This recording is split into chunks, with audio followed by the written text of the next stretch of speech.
Excellent. So the title of today's lesson is Types of Transport. By the end of the lesson, you will be able to describe the types of transport that cells use to move materials. And the essential question that we will seek to answer in this lesson, how do active and passive transport compare? How do they differ? So we right there see that there are really two broad categories of transport. There's active and there's passive.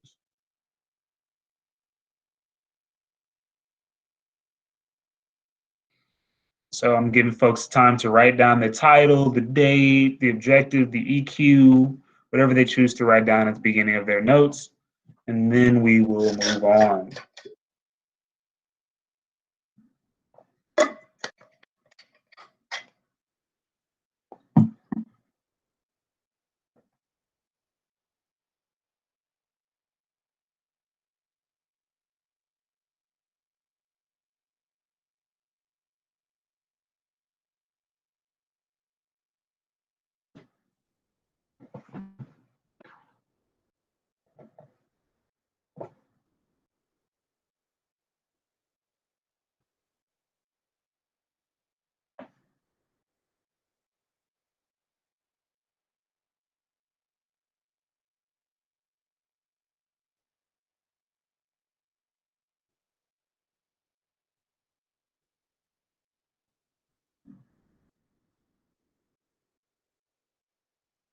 Okay. So in order for organisms to maintain, nothing to write down on this slide, this is just kind of a brief reminder and introduction to the lesson. In order for organisms to maintain homeostasis, which is internal balance, they must be able to move different molecules such as salt, water, glucose, and others across the membrane. We've got two interesting animations here. This is a pretty sophisticated 3D animation of the membrane. You can see, here it is in the very middle of the animation. You can see just how fluid it is. It's kind of appears to be bouncing up and down. We can also see that there are a lot of things that are embedded in this membrane. For example, we've got what appears to be a channel protein here. We've also got another channel protein over here.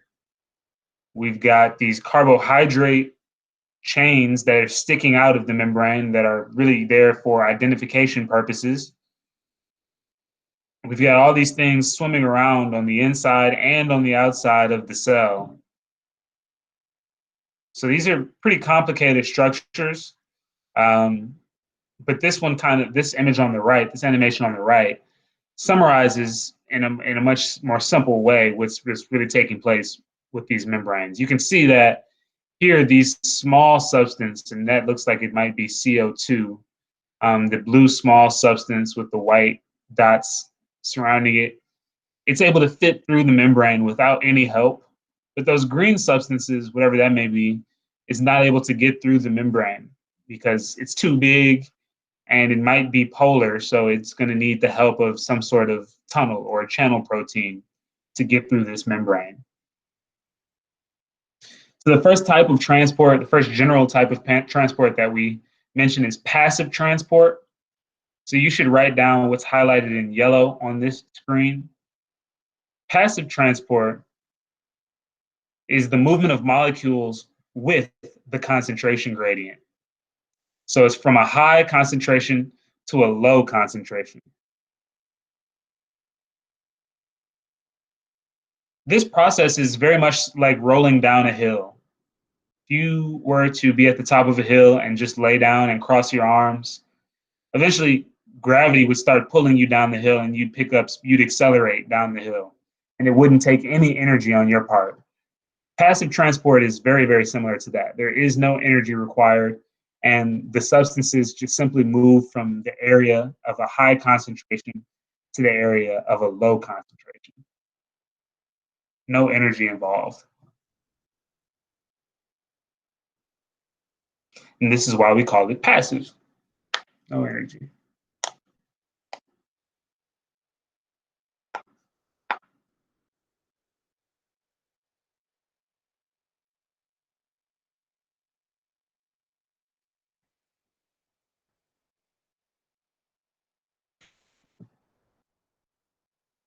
Okay. So remember, the concentration is ultimately a measure of how much of something there is in a given space. So in this case, we've got a high concentration because we've got 11 of these red circles. So they're more concentrated. The opposite of concentrated is dilute. So if you have a cup of Kool-Aid or a cup of lemonade, it's more concentrated when there's more flavor packed into it. And it's more dilute when there's less of that flavor, whether it's Kool-Aid or sugar or the lemonade, the lemon juice. It's dilute when there's less of that and there's more water. So the more concentrated something is, the more substance there is inside of it. So moving from a high concentration to a low concentration looks like that. And within this, go ahead. So with high concentration, does that mean it's more unhealthy? I mean, if you're talking about like the example that I just used with Kool-Aid and lemonade, yeah, you don't want to have it. Of course, if you're using too much sugar or an excessive amounts of sugar, it can be unhealthy. But when we're thinking about our individual cells, there are some cells that need a high concentration of certain substances. For example, your muscle cells need a high concentration of carbohydrates because they need to produce a lot of energy. So by itself, high concentration is not inherently a bad thing. Good question. Okay. So within the general categorization or general category of passive transport, we've got three specific types of transport: simple diffusion, facilitated diffusion, and osmosis.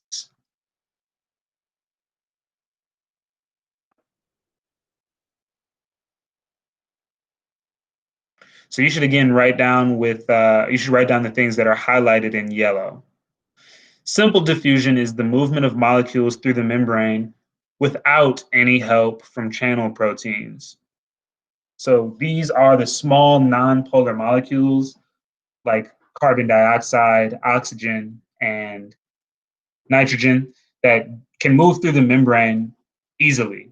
They don't need the help. They don't need anyone's help. They're small enough to just fit through, and they are nonpolar, so they interact well with the hydrophobic tails.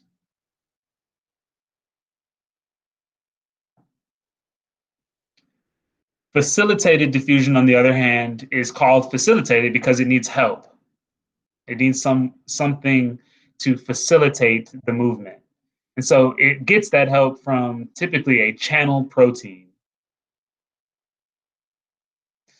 And these are your large and or polar molecules. So some molecules are simply too big to fit through the membrane, so they need the help of a channel protein. Others are polar, so they just don't play nicely with the hydrophobic tails. The hydrophobic tails are non-polar, so they don't like polar things. So salt, for example, would be considered a polar molecule.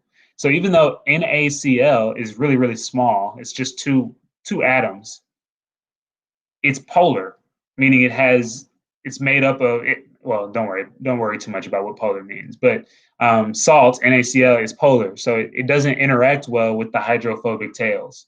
This is why salt can dissolve in water, because water is also polar.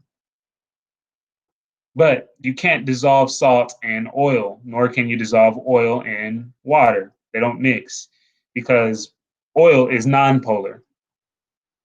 Polar things like polar things, nonpolar things like nonpolar things, they don't like each other.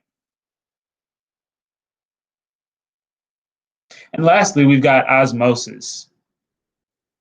This is specifically describing the movement of water through the membrane. This requires a specific type of channel protein called an aquaporin, Aquaporin. You don't necessarily need to know that for this class, but it's just good information, especially for those of you considering taking the AP biology class.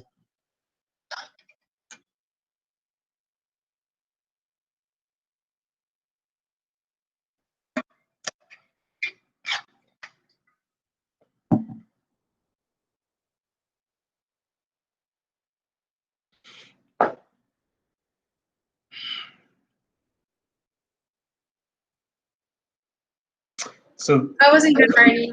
okay, sorry about that.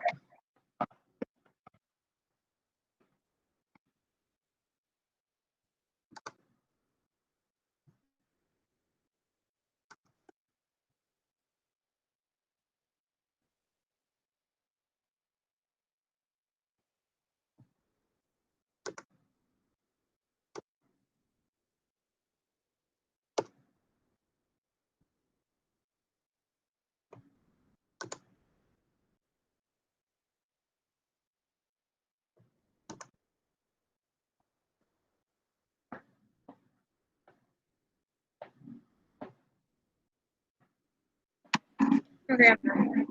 Great. Now, keep in mind, just because this is called facilitated diffusion does not mean any energy is required. Passive transport does not require any energy. So none of these three types of passive transport require energy. Okay, so just because it's facilitated, that doesn't imply that energy is required. All it means is that the help of a channel protein is required. So all of these things move from these molecules that use these different types of passive transport. They're moving from high concentration to low concentration. So here's an example. Diffusion is simply the movement of molecules through the membrane without any help.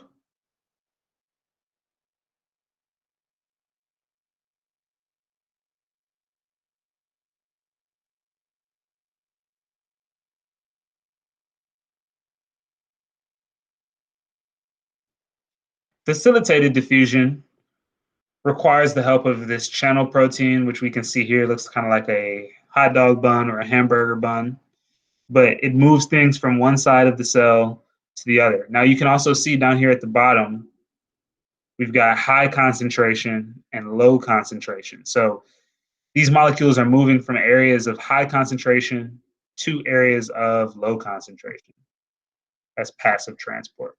It's just like rolling down a hill. It doesn't require much energy at all. Active transport, on the other hand, is like running up a hill. It requires energy.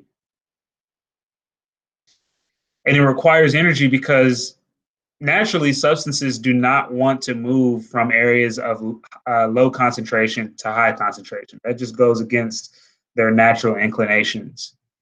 So in order for me to take something that's already in a low concentration and get it to an area of a higher concentration, I need to kind of push it out. I need to pump it out, and that requires energy.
Okay, give me a second. Sending this quick email.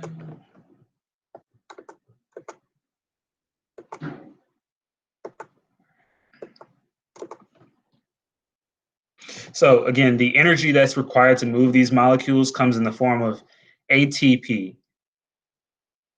So you can't really tell here what's that. Well, it's not. These aren't the easiest animations to depict. But we're moving from these areas of low concentration to high concentration using adenosine triphosphate, ATP. Here are the types of active transport.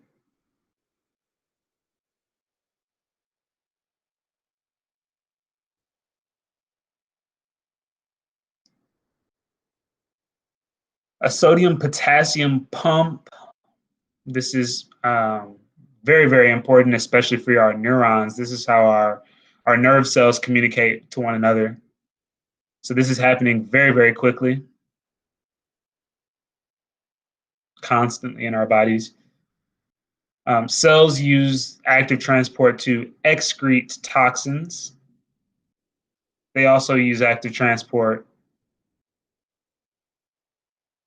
to synthesize molecules and for the purposes of exocytosis and endocytosis, which are the processes of getting rid of something in the cell or kind of doing what we're seeing here, absorbing a smaller cell.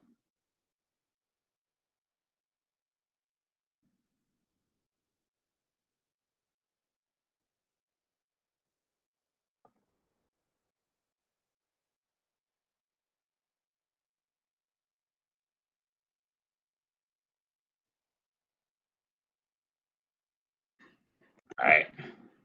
So active transport is like going up the hill. It requires energy. It's hard work. Passive, as you remember, is like going down the hill. So we can kind of think of it this way. The doors open for Black Friday shopping. Running with the crowd would be a pretty easy thing to do. You know, it might be kind of difficult to maintain your balance as we see some poor guy fall right here. Um, but you know, you're going to be getting shoved from the back. You're moving from an area where there are a lot of people to an area where there are very few people on the inside. So that simply doesn't require much energy to do. Now, imagine if you were going the opposite direction. You're moving from an area where there are no people to an area where there are quite a few people. That's going to take a good amount of energy to shove your way through. Even if these people weren't actively trying to rush in, if they were just standing there on the outside of the door, it'd take a lot of energy for you to wiggle in between all of them to get in or get outside of the store. All right, so in this example, let's answer the second question first. What type of transport would we expect to see here?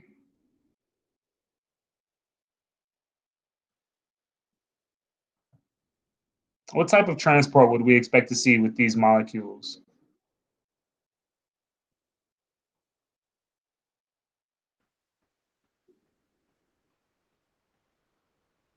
Passive. Yeah, we would see passive transport. And can you be more specific? What type of passive transport?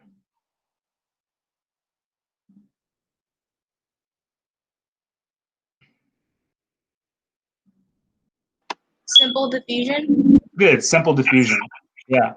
And we can tell that this is simple diffusion because we've got CO2, carbon dioxide, and O2, oxygen, which were listed here as examples of simple diffusion, right? These are the molecules that do not require help from a channel protein because they're small and they're nonpolar.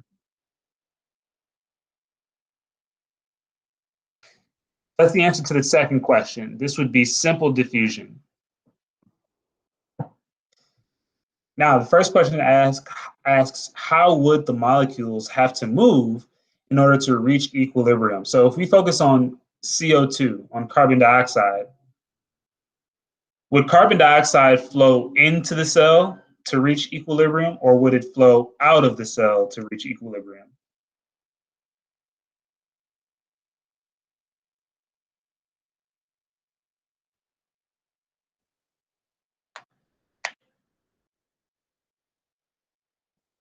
So again, we're looking at carbon dioxide.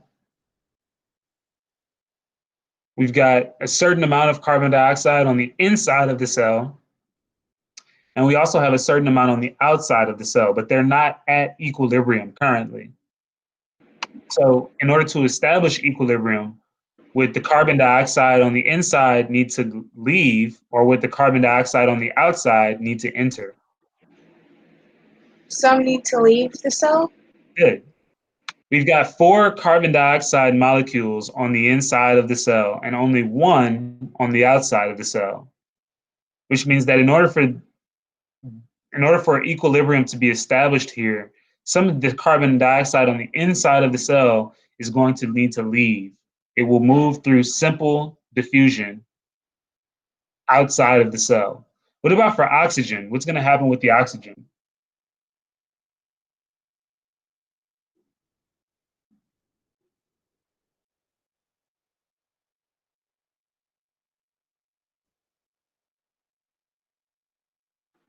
What will happen? I'm sorry, go ahead. Oxygen is going to go inside the cell.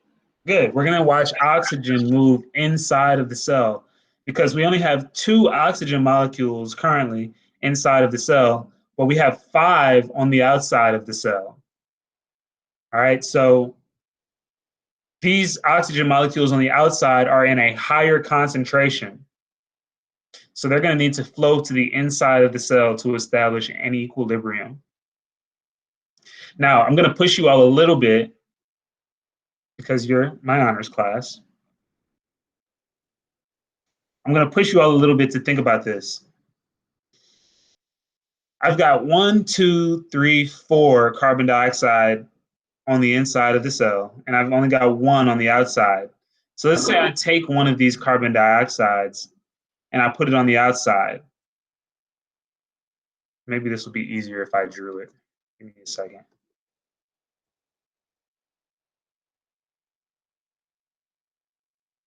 Share this tab. Draw. Ooh, that was a pretty good circle. Here's my nucleus. Shade that in a little bit. All right. Now I'm just going to use, I'm just going to use red circles.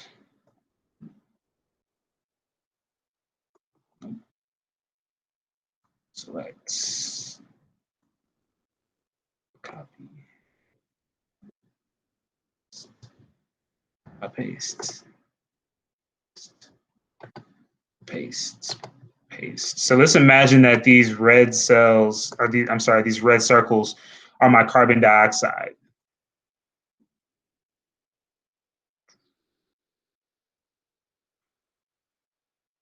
Who's carbon dioxide? CO.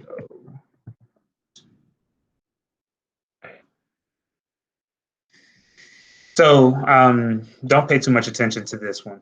This is just your key up here. But let's say that I have 4 carbon dioxide on the inside of the cell and 2 on the outside of the cell. I think that was Alicia who gave the answer. We already know that these are going to essentially flow outwards. We're going to have some net movement outside of the cell. So let me show what would happen. I'm going to take one of these, and I'm literally just going to, can I do this? Move it outside of the cell. This is not good.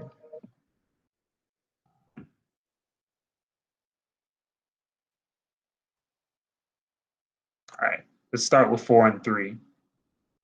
Let's start with 6 and 3. So I've got 6 carbon dioxides now. So there's still going to be net movement outside of the cell. But I've got 3 over here. So let me take one of these guys, put it out here. Now I've got 5 on the inside and 4 on the outside. So again, I still have a high concentration on the inside and a low concentration on the outside. So I should take this one and now put it out here. But now what happens? What do you notice now?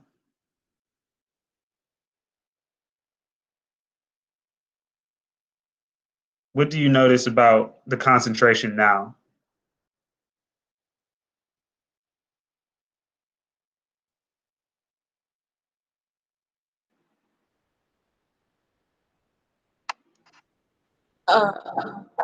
There's a high concentration on the outside. there's a higher concentration on the outside now and a lower concentration on the inside. So instead of these flowing out, they need to now flow in. Let's see, can I rotate this? No. Now they need to flow in. So now I need to take one of these that I just put out here and I need to put it back inside. But now, again, I'm in that same situation. I've got just a little bit more on the inside than I do on the outside. So again, I need to take one of these and put it back out here. So what I should recognize at this point is that I'm never going to I'm never going to perfectly reach equilibrium. Because as soon as I take one from the outside and put it on the inside, now I've got another imbalance. And as soon as I take one from the inside and put it on the outside, I've got another imbalance. So this is what we call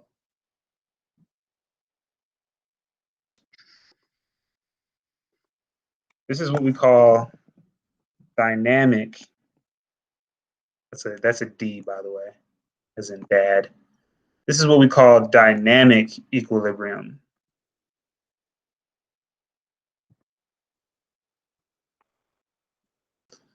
We call it dynamic equilibrium because it's constantly shifting, it's moving, it's changing. So there is, at this point, not going to be any real net movement. They're just going to constantly shift to adjust towards one another. They're still hoping to reach equilibrium, but they're not actually able to do it. Okay, so when we're in an easier situation like this, where I have all of these on the outside and only one on the inside, then obviously I'm going to start to move carbon dioxide to the inside of the cell. But once I reach a certain point, I'm pretty close to equilibrium, but I'm never going to be exactly perfect. So I'm going to constantly have some that are moving in and some that are moving out. This is the concept of dynamic equilibrium. It's constantly moving and changing just a little bit. It's pretty equal, but things are still flowing in and out. They're flowing in and out. That's dynamic equilibrium. All right. That being said, I'll go back to the slides. That is it for the day. You all have an exit ticket and a Canvas assignment called Cellular Transport Practice. Let me go ahead and pull that up and make sure that it's all good to go for you all.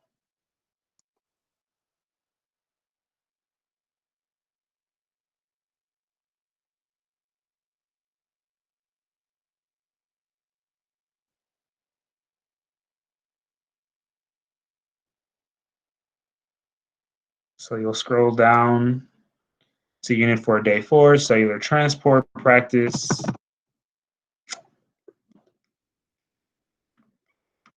You've got 3 attempts to do this. What's the spacer? Okay.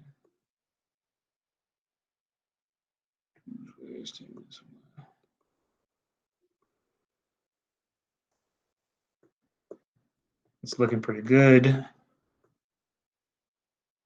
Oh, no, it's not looking good. Shoot. Okay, question 2 has a problem.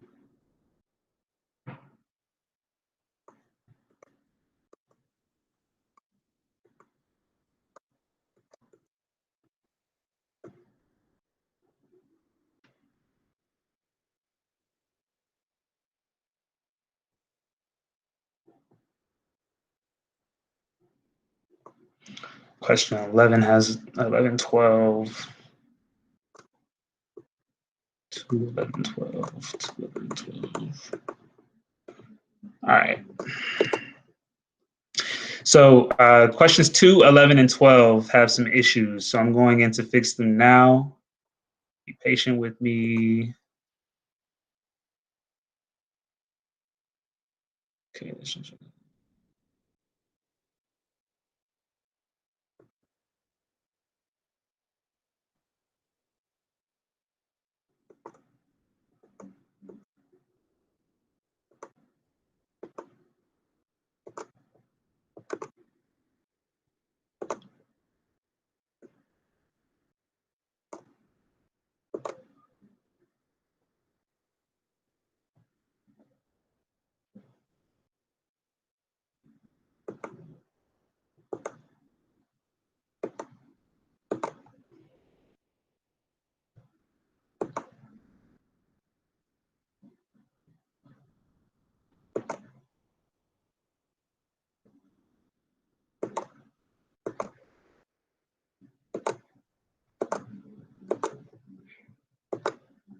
All right.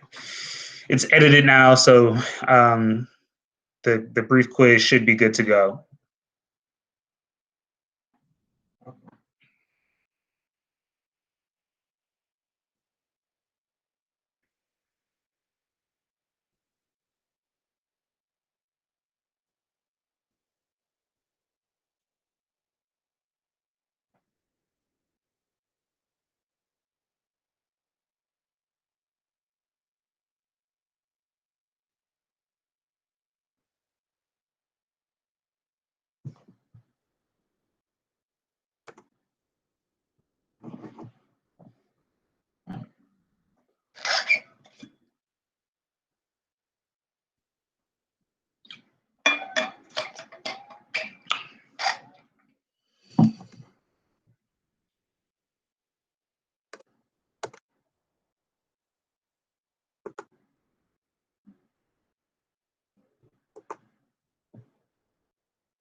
Okay, folks, it's 11:35. So hopefully that was enough time to get done with the asynchronous assignment as well as with the exit ticket. If not, hopefully you can take 5 minutes out of your lunch to go ahead and knock this out. But I hope you have a good rest of your Wednesday, and I will talk to you all tomorrow. Bye.